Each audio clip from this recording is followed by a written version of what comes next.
we're seeing here at Snetterton is an attempt to break the world record. As you can see, hundreds of lotuses are zooming past me at the moment. What they're trying to do is to see how many lotuses they can get on the track right here. So let's find out. Can they do it? We were fortunate to be in a position where we've ended up with 436 lotuses today, which is fantastic. I think, to be honest, we probably struggled with many more than that because it was fairly hairy trying to get everybody moving around circuit. So it's going to take a bit of time to get authenticated, and we do need to go through the correct processes to do that, but certainly today it's a relief to get that many in.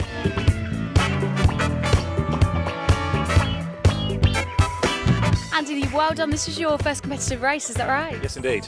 How are you feeling? Great, looking forward to it. It's great weather, great crowd here at Snetterton, so really looking forward to it. My main aim, of course, is to get to the first corner and make sure that I don't finish up involved in anybody else's accident. So there's a lot of watching the cars around me and making sure that if I need to give away a place just to make sure that we all get around the first corner safely, then at least I'll get to the end of the race that way. And of course the peak speeds down the back straight, I haven't seen more than 121, 122 miles an hour. Having previously set a world land speed record of 763, and we're now building a car to do 1,000 miles an hour, the Bloodhound supersonic car, 122 miles an hour, hopefully I'll be able to cope with. So we have 30 cars in this production race. Let's take a look at the full lineup. Pole position goes the way of James Knight, with the experienced Paul Quinn joining him at the front of the grid. Mark Speller making his debut in the Lotus On Track Elise Trophy. He's going to be very much a man to watch here, because he's got experience of things like Minis and Renault Clios, but now coming into Lotuses, he's more experienced than many, and he should fly. Lower down on the grid, Simon Deacon, number 39, 13th fastest in the qualifying session, should be another driver to look for, and so too should Paul Hardy, who starts but 30th. Having said that, though, Paul has had a pretty good spell of late. He had a win in the mixed race here, and he also had a win in class in the 2 races at Anglesey, so he's another driver well worth keeping an eye to. Now, missing from the grid is James Knight, and his car, we gather, has an electrical problem. That is going to have to start from the pit lane as the drivers now look towards the lights. There indeed is in the pit James Knight. The lights will be out any moment, so the pole position driver starts from the pit road. Leaves a gap on the grid then, and that might help Marcus Jewell catapult himself through from the second row. But Paul Quinn, it is, ex-Formula 3 racer, who leads the way up towards the right hand of Riches. Into the race now goes the car of James Knight, electrical gremlin solved, hopefully.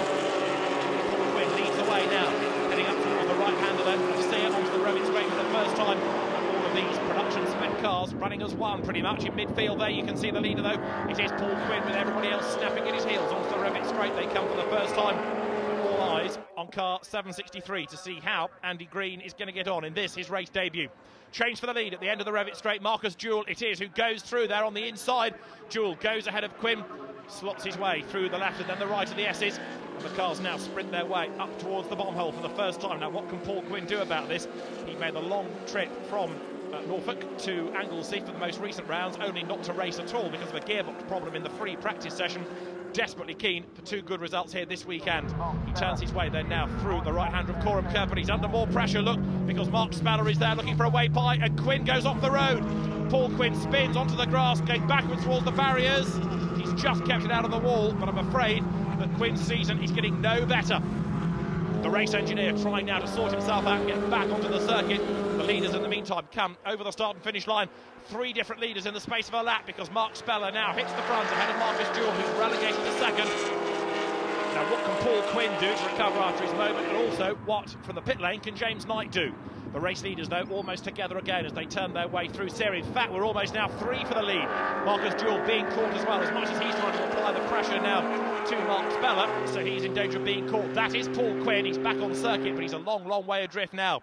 It's Ken Savage going great guns in 3rd place in the yellow car then as the field wriggles its way out of the S's once again, and now sprints up towards the bomb hole. Ken Savage turning his way through the Elise S1 then, chasing the car of Marcus Jewell, and then the S1 Sport 160 up front. There it is in the hands of Mark Speller. Speller, years ago, very quick in Super Coupe racing, then went into the new shape Minis, had a spell in Renault Clios that didn't really go as well as he'd hoped for. He was there or thereabouts, but never really on the top step of the podium. Has had a little time away to regroup and work out what he wants to do about his racing. And Mark Speller going really well here, is off the road altogether. There goes 26 Pete Story. Every picture tells a story. That picture saying that he just kept it out of the tyre barrier. Andy Green therefore gains a place with Pete Story off the road, and Green coming down towards Russell, threading his way right and then left. accelerating his way now up toward the line. Behind him is Neil Livesey. A great little battle going on here, because as they turn their way through Riches, Martin Roberts it is coming under huge pressure there. Steve Owen right with him. The cars nose to tail turning their way onto the Revitt straight, and running with them is Paul Harding, who started right at the back, remember, and is carving his way through the field. Double winner at Anglesey in two very lively races there, and now what can he do here on a totally different type of circuit? Anglesey very tight, very hilly.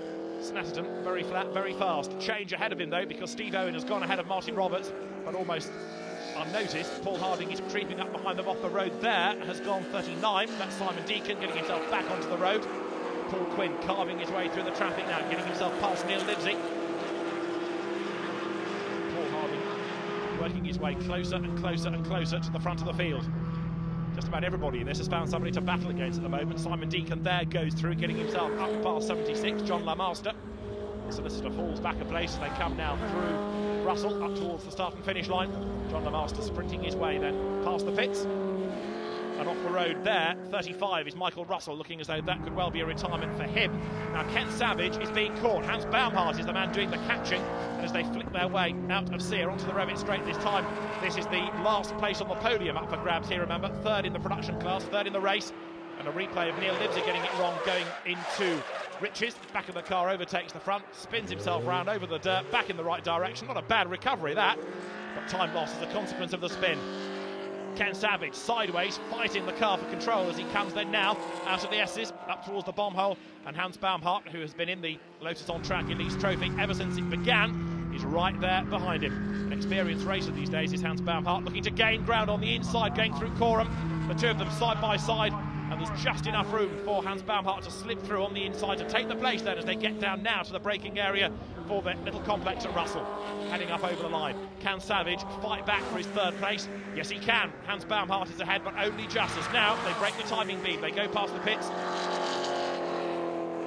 25 minutes these cars are racing for as they turn their way now through the right-hander of Riches, heading up towards the right-hander at Sear. You can see lower down the order. Matt Bartlett getting it all wrong there. Sideways as he goes into Sear, and a big lose as well right with him, because number 90 goes around. That's Greg Noble.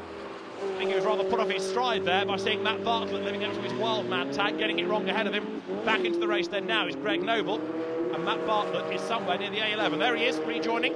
Rally crossing his way back towards the circuit as the fight for third place comes now down towards the S's. Ken Savage back into third on the inside there, takes the place away from Hans Baumhart. This is the beauty of this class of racing. Everybody finds someone to race against. Ken Savage runs off the road though, gives Baumhart the place back again. That was just a bit too much speed carried through the S's by Ken Savage. Ran out of road, lost a place. Paul Quinn now up into 13th place, and still there are battles raging on behind him. 87 is Greg Rumble going through, 37 is Mike Davis, those two running together. And there is Andy Green in 763.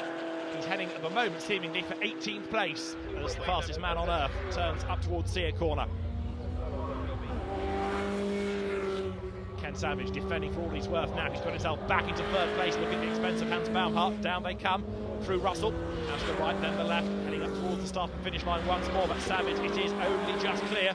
Hans Baumhart there behind him in fourth place, and that battle's going to go down to the wire. That's the leader though, Mark Speller, looking good for a maiden victory in the Lotus On Track Elise Trophy. He sets the car up for Sear. What's going on behind him? Well, still second is Marcus Jewell, but there is a rather sideways Ken Savage getting it wrong, going into Riches. He's lost it. Tried to control the back of the car, but he's gone right the way round. He's off the road, way out wide. And that, I'm afraid, is a big moment for Ken Savage, who has gone bush at Riches. He should be able to rejoin, but when he does so, he'll be many places down, I fear. Mark Speller, then, heading for victory here at Snetterton as he turns his way now into the bomb hole. Out of the right-hander, guides the car towards victory around the Snetterton circuit. A great debut in the Lotus On Track Elise Trophy. Granted, he's one of the more experienced and indeed successful one-make racers that's out there. Another driver in trouble right at the very end is James Knight, having started from the pit lane, bouncing over the grass as Mark Speller wins here at Snetterton in the Lotus On Track Elise Trophy. Victory in the production class, standalone race to Speller, with Marcus Jewell second and Hans Baumhart third. Ken Savage it is who takes fourth, Greg Noble fifth, and a great drive up from the back of the grid by Paul Harding sixth, ahead of James Knight seventh. Mark Speller then on the top step of the podium, a very happy man. Well done, position number 1, and you're standing here looking so very cool. Yeah, it was very hot out there actually, and it was a frantic first lap. I wanted to have a good race with Paul, but unfortunately we came together, so I don't know where it ended up. But yeah, it was good. Hard work, but good. It's a great crowd here today, great series to be involved in, and the car ran really well, so it was a really good day there. What have you got to do next time then in order to be standing right there on the number 1 spot? Drive quicker. It's as simple as that. It is really, yeah. Well done, congratulations. Any tactics that you were kind of working on out there? Yeah, so keep the tyres kind of fairly cool if I could. 20 minutes and they just go to pot. So for the last 5 minutes, Ken kept pushing on and I was just kind of letting him push because I knew he'd fall off eventually. It's a little bit more tactics than kind of driver skill, but hey, I'll take it.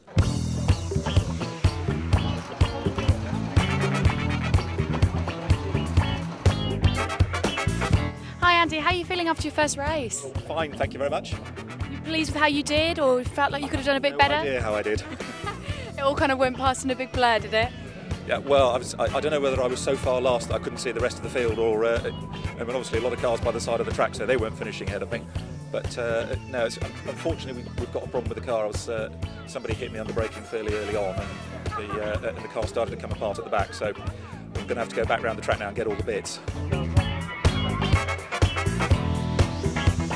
Well, that's it from us here at Snetterton. We've had a fabulous day of racing and provisionally we have broken a world record. Fingers crossed. Join us next time on Motors TV.